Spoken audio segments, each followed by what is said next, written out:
Radio playback India के सभी श्रोताओं को पिट्सबर्ग से अनुराग शर्मा का नमस्कार। बोलती कहानियां कार्यक्रम में एक बार फिर आपका स्वागत है। आज आपकी सेवा में प्रस्तुत है हंसराज सुग्गे की कहानी आसक्ति की मृग तृष्णा। हमारे गांव में एक फकीर घूमा करता था। उसकी लंबी सफेद दाढ़ी थी और हाथ में एक मोटा डंडा रहता था।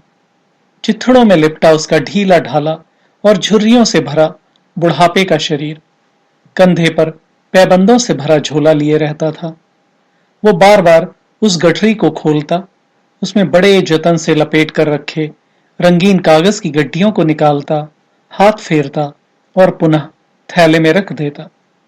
जिस गली से वो निकलता, जहां भी रंगीन कागज दिखता, बड़ी सावधानी से उठा लेता, कोने सीधे करता, तह करके हाथ फेरता और उसकी गड्डी बनाकर रख लेता। फिर वह किसी दरवाजे पर बैठ जाता और इन कागजों को दिखाकर कहा करता, ये मेरे प्राण हैं। कभी कहता, ये रुपए हैं, इनसे गांव में गिर रहे अपने किले का पुनर्निर्माण कराऊंगा। फिर अपनी सफेद दाढ़ी पर हाथ फेरकर स्वाभिमान से कहता, उस किले पर हमारा झंडा फहरेगा और मैं राजा बनूंगा। गांव के बालक उसे घेर कर खड़े हो जाते और हंसा करते। वयस्क और वृद्ध लोग उसकी खिल्ली उड़ाते, कहते, पागल है, तभी तो रंगीन रद्दी कागजों से किले बनवाने की बात कर रहा है। मुझे अनुभूति हुई, हम भी तो वही करते हैं।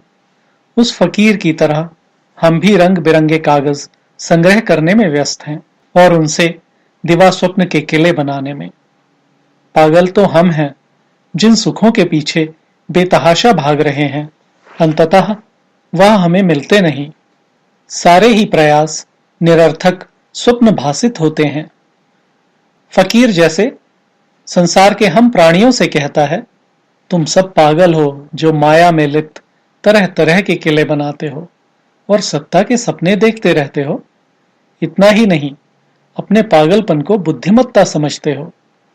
ऐसे फकीर हर गांव शहर में घूमते हैं, किंतु हमने अपनी आंखों पर पट्टी बांध रखी है और कान बंद कर लिए हैं।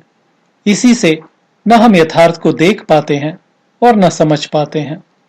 वास्तव में पागल वह नहीं, हम हैं। धन्यवाद।